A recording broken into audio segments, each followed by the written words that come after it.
Marco Antonio Garavito, de la Liga Guatemalteca de Higiene Mental, nos acompaña esta mañana para hacer ese análisis. Bienvenido, licenciado Garavito. Gracias, Carmen. La idea es analizar, yo no le llamo video, sino conferencia de prensa organizada por la Mara 18, porque prácticamente tiene todos los componentes. Es decir, hay un mensaje que al parecer fue planificado, hay un lugar y una fecha para la realización. Tenemos también el hecho de que ellos estaban preparados, estaban bien vestidos para lanzar su mensaje, el cual gira alrededor de un tema de interés nacional. Claro. Ellos pues pueden dar cuenta, le ponen rostro y le ponen talante a ese aparecimiento público. ¿Cuáles son sus primeras reacciones cuando usted tiene a la vista estas imágenes, licenciado? Bueno, yo creo que lo primero compartir esto de que más que un video casual es una conferencia de prensa, pero yo iría un poco más allá, ¿verdad? Que normalmente cuando se organiza o organizamos una conferencia de prensa, siempre hay una estructura, digamos, que contribuye a que la conferencia de prensa se dé. Los que invitan, los que van, los que filman, los que traen, los que facilitan. Toda la logística de una conferencia de prensa está también atrás de esto, y eso también es algo que simbólicamente no hay que dejar de ver, porque pudiéramos quedarnos con la imagen cruda, burda y fuerte de estas personas y su declaración, pero atrás de esto hay toda una estructura que organiza eso, incluso en el marco de un momento coyuntural muy complicado y muy particular que estamos viviendo. Sí.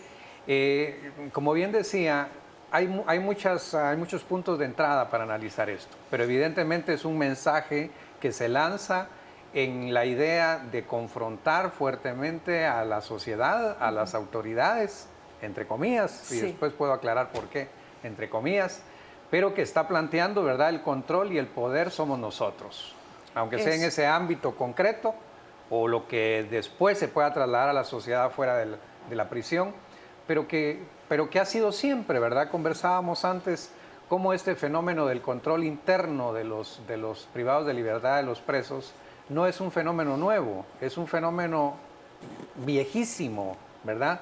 Y que las autoridades del sistema, las autoridades de seguridad y las autoridades de este país, lo quiero decir enfáticamente, lo han permitido permanentemente. Lo han permitido, y esto es lógicamente por complicidad, me mencionaba usted. Sí, desde luego. Son parte de estas estructuras criminales y pues no están para nada exentas de culpa. En el país hemos conversado ya muchísimo sobre la situación del sistema penitenciario, sobre las soluciones. Al final, lo único que nos queda es prácticamente entender de que no hay voluntad para cambiar las cosas. Ha de ser una estructura criminal bastante rentable que ha logrado sobrevivir y justamente aprovecharse de esos niveles de corrupción que ellos promueven, que ellos alimentan.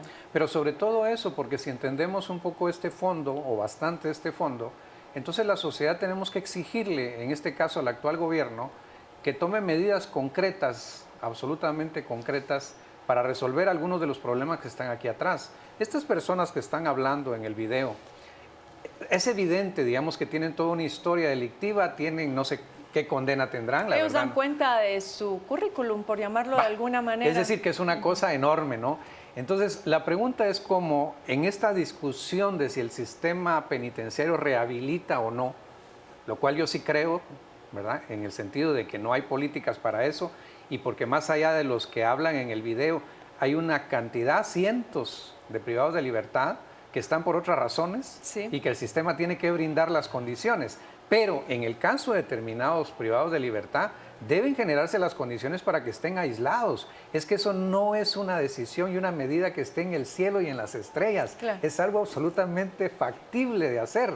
Pero que no se quiere hacer. No se quiere hacer, porque finalmente el hecho de que exista un sistema penitenciario como este, es su opinión muy personal desde hace mucho tiempo, creo que es una buena justificación para que finalmente lo satánico esté adentro y los ángeles estamos afuera, ¿no? Y entonces afuera no pasa nada, sino que todo es producto de lo que ocurre adentro, tacatá, tacatá. Sí, y no son angelitos, eso es bien claro, hay que dejarlo así. Pero como usted lo mencionábamos al final, estos grupos de pandilleros y lo que sucede en el sistema penitenciario es el pararrayos de este grupo de criminales que sin duda pues forman parte de las instituciones de seguridad en el país. Y desde luego, y hay cosas que se facilitan y se permiten porque las autoridades lo permiten. Es que siempre pensar que aquello que está dentro de la prisión, que no debería estar, entró en la bolsa de una visita, eso por favor ya nadie se lo puede creer. Si lo creemos, por favor, eso no se puede creer. Yo le ponía el ejemplo de lo que ocurrió en la operación Pavo Real. Yo tuve la oportunidad durante 5 años de tener un programa de salud mental en Pavón y conocimos muy de cerca ese fenómeno. Y esto que ocurre ahora no era diferente de lo que ocurría en aquel tiempo. Es decir, no ha pasado absolutamente nada, a pesar de que el discurso, incluso para la operación Pavo Real, era que se iba a cambiar todo el sistema, que se iba a clasificar los presos, que se iba a regular la situación interna, que se iba a poner a funcionar la ley del sistema penitenciario, que se iban a elaborar los reglamentos que nunca se elaboraron. Y nada pasó. Y nada pasó. Entonces es como perdón que lo plantee así como la terminal, ¿verdad? Hay una gran bola de humo y de fuego y después se apaga y todo vuelve a quedar igual, porque dentro de un mes, ahí donde fue el incendio ahora, va a estar el mismo desorden de la terminal. La misma dinámica y no se implementaron las medidas correctivas y preventivas del caso. Pasemos ahora, licenciado Garavito, al análisis de ese video. Usted bien mencionaba, nos da prácticamente el mensaje de quiénes tienen realmente la autoridad y el poder dentro del sistema penitenciario, sobre todo por esa hilera de guardias que se ve en la parte pues, lateral, sí, claro, al margen, y algunos de ellos con los brazos cruzados. Y en una posición de derrota. Y en una posición de derrota, de admisión de que ellos son quienes tienen el poder.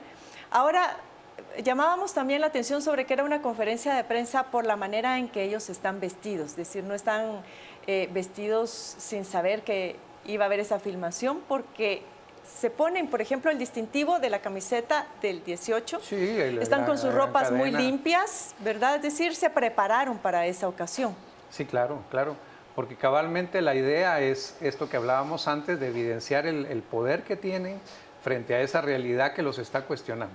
Y esto es muy delicado porque ayer lo veíamos en redes, algunas personas que decían, bueno, sí, que se maten entre ellos, ¿verdad? Es decir, tacatá, como que de repente empezamos a justificar el hecho de que el Arjona era el responsable del bombazo, y ojo con esto. Sí, esto porque puede ser una caer en el juego. Es una gran cortina de humo, puede ser una gran cortina de humo, porque si las mismas autoridades en algún sentido se van con la finta, ¿verdad? Sí. Entonces resulta que ya no hay ni siquiera qué investigación hacer por el bombazo de Pinula. Sino que simplemente termine ahí porque ya ahí, el responsable fue exterminado. Ya fue exterminado, los que estaban afuera ellos mismos lo dijeron, lo cual evidencia también su control y la estructura que tienen como para eliminar gente con una orden, en fin, todo eso que sabemos que ocurre. Pero me parece que esos son los riesgos que están planteados ahí. Ellos están diciendo, nosotros somos capaces de hacer cualquier cosa. Sí. El mensaje que están lanzando es de mucho reto. Y nosotros hacemos justicia. Sí, desde luego. Y otra cosa que se ha analizado también, y que vale la pena repetirlo, es cómo la exposición a la prensa a través de este video es con la cara pelada, como decimos en Chapín. Sí. Es decir, no nos estamos escondiendo, hay una justificación incluso clara de lo que estamos haciendo, casi como decía uno de ellos, ¿verdad? Sabemos que la sociedad no nos va a perdonar, parafraseando un poco, ¿verdad? Que no van a entender, pero esta es una manera de decir, con nosotros no se metan. Claro. ¿Verdad? Con nosotros no Ahí se metan. está la intención de mostrar los rostros, como yo decía, y el talante de la organización. Sí. Parte de las intenciones. La preparación de ese escenario en el cual los guardias permanecen a un lado, al margen, porque están pegados a la pared en hilera y algunos de ellos cruzan los brazos, y por el otro lado la persona asesinada. Es decir, sí, ahí a la par, ¿verdad? A la par, es decir, un escenario preparado, planificado. Es trágico, es perverso incluso, ¿verdad? La situación. Pero en el tema, por ejemplo, de los guardias, sí entender, y yo creo que la sociedad debe entender de no cargar mucho la mano hacia ahí, porque efectivamente el guardia del sistema penitenciario es, si hay una cadena débil, la más débil de las débiles, es esa, ¿verdad? Si no tienen apoyo, finalmente lo que les queda es mostrar esa actitud de rendición y de aceptación de que así son las cosas. Además, como se decía, lo decían acá mismo en este canal anoche, les hubieran podido decir, bueno, quítense de ahí, mucha avance para allá, para que no los miren, sino que era exponerlos. Era la intención. Era la intención. Hay otro factor, licenciado Garavito, y como nos va quedando poco tiempo, que es este elemento donde ellos se exculpan. Ya hablamos sobre que ellos prácticamente dicen nosotros hacemos justicia, él actuó por cuenta propia, quienes actuaron con él también fueron eliminados porque lo que él hizo no fue de conocimiento del grupo, pero llama la atención el hecho de que ellos se exculpan, piden perdón. Entonces, no sé ante qué tipo de moral realmente estamos. Pareciera ser que incluso hasta para delinquir hay ciertas normas de civilización que ellos quieren demostrar. Yo creo que eso dentro de la conferencia de prensa es parte del teatro, ¿verdad? Yo creo que es parte del teatro porque quieren evidenciar frente a un reclamo social muy fuerte que ellos son capaces de eliminar al que fue a matar, el que fue a hacer este delito con el bombazo, ¿verdad? Y desde luego pedir perdón porque pues tienen que hacerlo.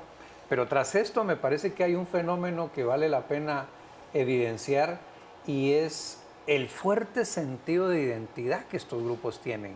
Eso es algo que nos debe preocupar mucho porque en las áreas donde ellos trabajan socialmente, ¿verdad? Y lo digo por sociedad, no en positivo, es algo que crea un vínculo muy fuerte en los jóvenes hoy día. El sentirse parte fuerte de algo es una necesidad humana. Sí. Y cuando uno se expone, ¿verdad? Es decir, como ellos se exponen abiertamente ante una cámara, con los rostros de frente, con su postura de frente, con su agresividad, con su seguridad incluso de frente, están diciendo esto vale la pena ser parte de esto, ¿verdad? Y ese prácticamente mensaje, están invitando al reclutamiento. Exactamente, porque en una sociedad tan dividida, en una sociedad tan poco carente de valores, de identidad colectiva como la nuestra, que hay que decirlo, sí, el joven y el ser humano necesita encontrar esos espacios y estos son ambientes encontrar algún donde referente, encuentran, ¿verdad? Claro. Porque al final los fuertes somos nosotros, sí, los que decidimos somos nosotros. Los que tenemos el control y el poder morir, somos estén nosotros. Con nosotros, sí, ¿verdad?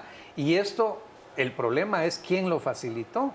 Porque esto tuvo una cobertura inmensa, mundial, ahora por la televisión, mundial, comentado en la radio y circulando por redes sociales, por todos lados. Claro, claro, sí.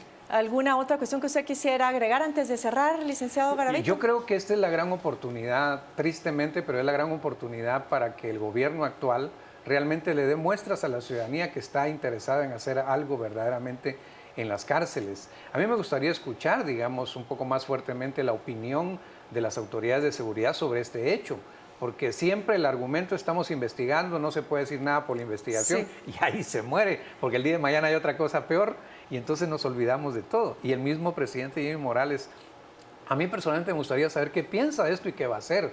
Yo creo que el aislamiento de los reos de máxima peligrosidad es una solución real, posible, y hay que hacerla, hay que hacerla.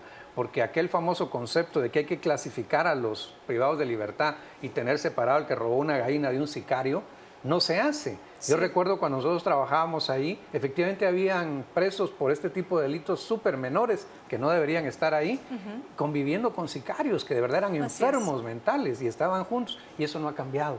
Eso no ha cambiado. Y ese asunto también ya ni siquiera de muchos diagnósticos, sino de puro sentido común. O sea, obviamente no hay ningún interés y el interés más bien es a seguir alimentando el caos. Y cómo esto se vincula a otro tipo de redes, digamos, de corrupción, de mafia, delictiva más grandes, que creo yo que eso es lo que ocurre.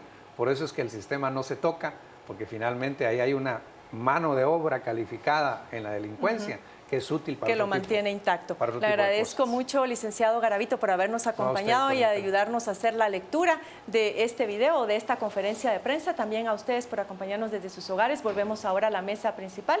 Yo me despido y nos vemos hasta el día lunes.